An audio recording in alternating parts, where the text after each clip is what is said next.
Always welcome साथियों। Digital class हमेशा आपके साथ। इंजीनियरों अपनी रेफ्रिजरेशन एंड एयर कंडीशनिंग की सीरीज चल रही है। जो भी कंटेंट अब तक आपने पढ़ा है और आगे इस वीडियो में पढ़ने वाले सारे नोट्स आपको पीडीएफ फॉर्मेट में अवेलेबल हैं। जिस तरह से मैकेनिकल इंजीनियरिंग की तथा जनरल नॉलेज की सीरीज कंप्लीट है, इन सभी को आप डाउनलोड कर सकते हैं। आप चाहें तो फोटो कॉपी कराकर नोट्सों का इस्तेमाल करते हुए अपना टाइम से बचा सकते हैं। इन नोट्सों का इस्तेमाल आप गेट लेवल, बीटेक, एएमआई या स्टेट आरआरबी, एसएससी, जेईई के एग्जामिनेशन के लिए कर सकते हैं। हाँ, तो मेरे जिम्मेदार देश के जिम्मेदार नागरिकों, तैयार हो जाइए volumetric efficiency of reciprocating compressor. यहाँ पर साथियों, जैसा कंप्रेसर हम जानते हैं, कंप्रेसर हो या फिर ये अपने टरबाइन वर्बाइन हो या फिर पंप हो जिनका हम इस्तेमाल करते हैं फ्लूइड सक्शन के लिए या फिर डिलीवरी के लिए, ये अलग अलग टाइप के अलग अलग प्रकार के होते हैं। ये सब हम डिटेल में स्टडी कर चुके हैं। रोटेरी, रेसिप्रोकेटिंग किस प्रकार के होते हैं। तो यहाँ पर वॉल्यूमेट्रिक इफिशियंसी हम पढ़ रहे हैं साथियों ऑफ रेसिप्रोकेटिंग कंप्रेसर के लिए। रेसिप्रोकेटिंग क्या होते हैं साथियों? इस प्रकार से पिस्टन सिलेंडर लगा होता है, स्लाइड करते रहते हैं और अपना सक्शन डिलीवरी देते रहते हैं। तो एक इसी प्रकार का आपके लिए यहाँ पर आपको रेसिप्रोकेटिंग पंप बना दिया गया है या कहें कंप्रेसर बना दिया गया है।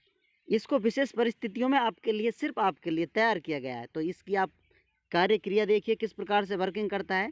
ये इसका सिलेंडर है, ये पिस्टन है, इसको आगे पीछे जुड़ा हुआ कनेक्टिंग रोड से ये कंप्रेस करेगा, इसको आगे पीछे चलता रहेगा। अब इसमें से मान लेते हैं साथियों ये फर्स्ट स्टेट है इसकी यहाँ पर। तो इस प्रकार से फर्स्ट स्टेट, उसके बाद इसको सेकंड स्टेट पर ले जाएंगे, सेकंड स्टेट, उसके बाद इसको आप थर्ड पर लेके आएंगे, उसके बाद फोर्थ पर लेके आ रहे हैं। इस प्रकार से स्टेट चलती हुई आ रही हैं इसकी।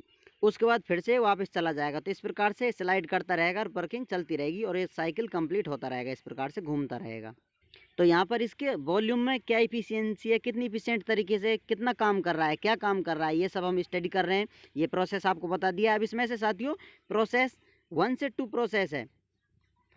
इस प्रोसेस को आप एडियाबैटिक कंप्रेशन बोल सकते हैं या फिर इसके लिए इक्वेशन ये लगा सकते हैं, पी वी की पावर n1 है is equal to C, constant के बराबर साथियों ये कंप्रेशन हो रहा है। उसके बाद फिर से कंप्रेशन होगा, फिर एक्सपेंशन होने लग जाएगा, तो एक्सपेंशन हो रहा है। इस प्रकार से प्रोसेस चल रहा है। अब यदि इसको फुल भरा हुआ मान लिया जाए रेफ्रिजरेंट से, तो आप स्टार्ट कर रहे हैं फर्स्ट से, तो ये क्या कर रहा है, कंप्रेस कर रहा है। तो एडियाबैटिक कंप्रेशन हो रहा है साथियों। उसके बाद यहाँ से आउट वाल की तरफ जा रहा है, इसमें सक्शन होता है, इधर आउट चलता जाता है। ये टाइम टाइम पे वाल खुलते और बंद होते रहते हैं। जब ये पिस्टन यहाँ आ जाता है साथियों, तो ओपनिंग वाल खुल जाता है और यहाँ पर कांस्टेंट प्रेशर बना रहता है यहाँ तक। ये आप प्रोसेस देख रहे हैं, इस प्रकार से कांस्टेंट प्रेशर बना रहता है और यहाँ पर ये प्रोसेस हो जाता है। 3 नंबर तक यहाँ पर कांस्टेंट प्रेशर बना हुआ है।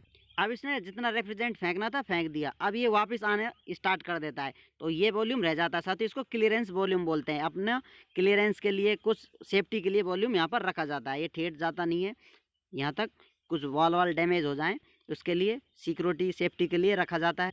अब जो वॉल्यूम स्लाइड कर रहा है इतना, इसको बोला जाता है वी एस, जिसको शिफ्ट वॉल्यूम बोला जाता है। शिफ्ट वॉल्यूम किसके बराबर है? V S is equal to B1 minus V3 के बराबर होता है। B1 कहाँ है साथियों? ये B1 है माइनस V3, इसमें से ये निकाल दिया जाएगा साथियों इस टोटल में से, तो ये वॉल्यूम बच जाता है। इसको ही VS या शिफ्ट वॉल्यूम कहा जा रहा है।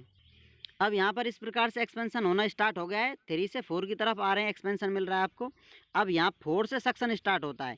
जब ये 4 पे आ जाता है साथियों, यहाँ से यहाँ स्लाइड करके आ जाता है, तो इन वाल्व खुल जाता है, इसमें सक्शन स्टार्ट हो जाता है। तो यहाँ से इस वॉल्यूम को सक्शन वॉल्यूम के नाम से जाना जाता है, जो कि एक्चुअल वॉल्यूम या कहा जाए सक्शन वर्किंग वॉल्यूम के नाम से जाना जाएगा, एक्चुअल वॉल्यूम। या वी एक्चुअल इसे इस प्रकार से लिख सकते हैं, B1 माइनस V4। इसमें साथियों B1 में से B4 निकाल देंगे, ये वॉल्यूम निकाल देंगे, सिर्फ ये वॉल्यूम बच जाता है। तो इस प्रकार से ये सक्शन वॉल्यूम कहलाता है।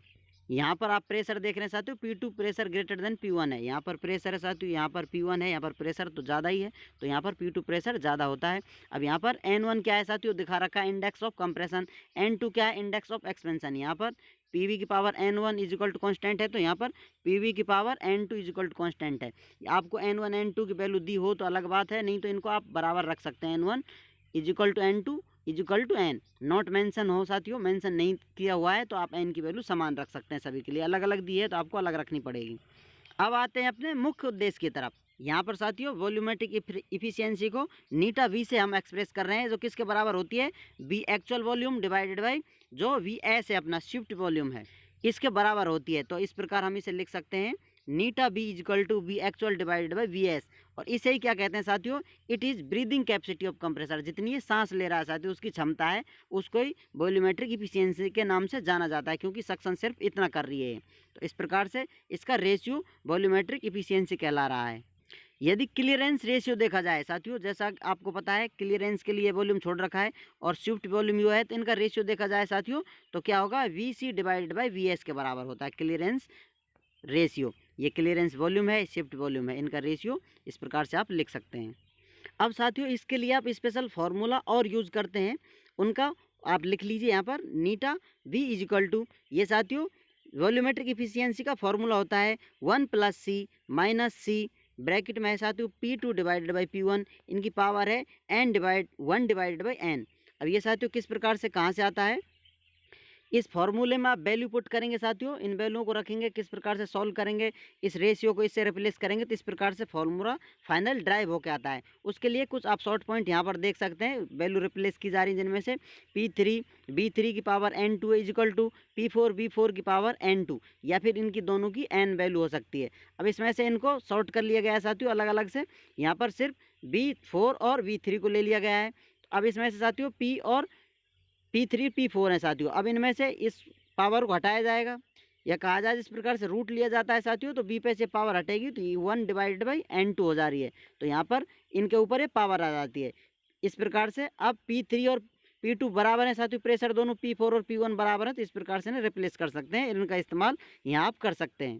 तो इस प्रकार से ये वॉल्यूमेट्रिक इफिशियंसी का फॉर्मूला आपको प्राप्त हो जाता है। आप चाहें तो इसे ड्राइव कर आ सकते हैं, वैल्यू पुट करेंगे तो ये फॉर्मूला फाइनल आपको प्राप्त हो जाता है। प्रेशर रेशियो होता है साथियों P2 डिवाइडेड बाई P1। जो प्रेशर है साथियों, क्या अंतर है उनमें, जो प्रेशर रेशियो, इस प्रकार से प्रेशर रेशियो यदि आपको कहीं मिलता है, न्यूमेरिकल डाटा में वैल्यू मिलती है, तो इस प्रकार से आप इसे कोई भी रेशियो लेकर कुछ दिया जाए तो दूसरा निकाल सकते हैं। स्पेसिफिक वॉल्यूम एट सक्शन पर स्पेसिफिक वॉल्यूम कितना होगा साथियों, specific volume metre cube divided by kilogram. जैसा कि हम जानते हैं साथियों स्पेसिफिक वॉल्यूम होता है यूनिट मास का वॉल्यूम, तो इस प्रकार से वॉल्यूम डिवाइडेड बाई मास, तो यूनिट मास कर देंगे साथियों, तो यूनिट मास का वॉल्यूम स्पेसिफिक वॉल्यूम होता है। इसकी वैल्यू 1 डिवाइडेड बाई रो होती है या डेंसिटी। अब नेक्स्ट हम जानते हैं साथियों मास फ्लो रेट क्या होती है। मास होता है किलोग्राम में, डॉट लगा दिया, रेट समय, इसमें टाइम सेकंड में चल रहा है साथियों, तो हर सेकंड हर मिनट किसी भी पल के लिए, किसी फॉर्मेट के लिए आप ड्राइव कर सकते हैं, लेकिन यहाँ पर हम सेकंड के लिए लेकर चल रहे हैं, तो किलोग्राम पर second mass flow rate study करते हैं।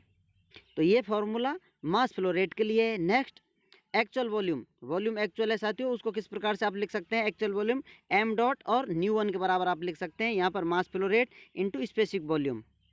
जैसा कि हम जानते हैं साथियों डेंसिटी किसके बराबर होती है, मास डिवाइडेड बाई वॉल्यूम के बराबर होती है। अब यदि वॉल्यूम को आप इधर ले आते हैं, डेंसिटी इधर आ जाएगी। इस प्रकार से फॉर्मूला आप लिख सकते हैं, यूनिट मास कर देंगे तो ये 1 हो जाएगा, 1 डिवाइडेड बाई रो, और ये न्यू हो जाता है, स्पेसिफिक वॉल्यूम बन जाता है। तो इस प्रकार से आप रिलेशन लगा के V actual equal to m dot ν1 लिख सकते हैं। अब यहाँ पर मास फ्लो रेट होता है साथियों किलोग्राम पर सेकंड, और जो न्यू है साथियों मीटर क्यूब पर किलोग्राम, तो किलोग्राम से किलोग्राम कैंसिल, तो मीटर क्यूब पर सेकंड आपको एक्चुअल वॉल्यूम रेट मिल जाती है। क्योंकि वॉल्यूम क्या हो रहा है साथियों, डायरेक्ट जो अपना कंप्रेसर है बाहर फेंक रहा है, लगातार चल रहा है, ये स्लाइड मार रहा है इस प्रकार से, तो कंटिन्यू चल रहा है, तो कितना चल रहा है, मीटर क्यूब पर सेकंड में हम वॉल्यूम लेकर चल रहे हैं।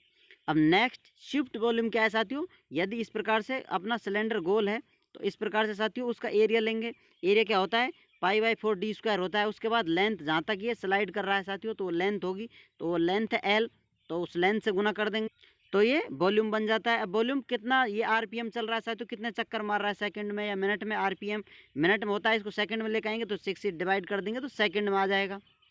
तो इस प्रकार से आप बताते हैं एक सेकंड में कितनी बार स्लाइड कर रहा है, कितना वॉल्यूम दे रहा है।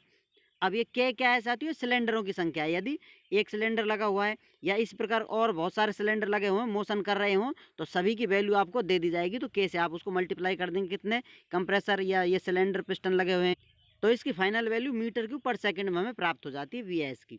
यहाँ N RPM है and K number of cylinder. अब यहाँ पर नीटा भी, यहाँ पर B एक्चुअल आप वैल्यू रखेंगे, यहाँ पर VS की वैल्यू पुट कर देंगे साथियों। VS की नीचे है और एक्चुअल वाली ऊपर आपने देखी है अभी।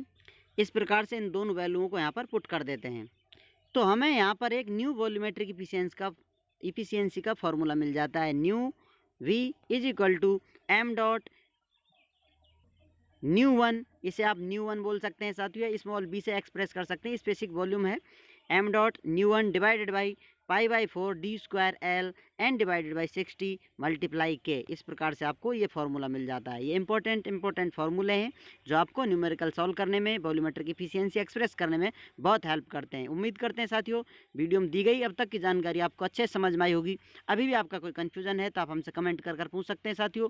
आप चाहें तो कांटेक्ट कर सकते हैं। कांटेक्ट लिंक आपको वीडियो डिस्क्रिप्शन में मिल जाएगी। वीडियो को अंत तक देखने के लिए, चैनल को सपोर्ट करने के लिए आपका दिल की गहराइयों से बहुत बहुत धन्यवाद। मिलते हैं नेक्स्ट वीडियो में। जय हिंद, वंदे मातरम।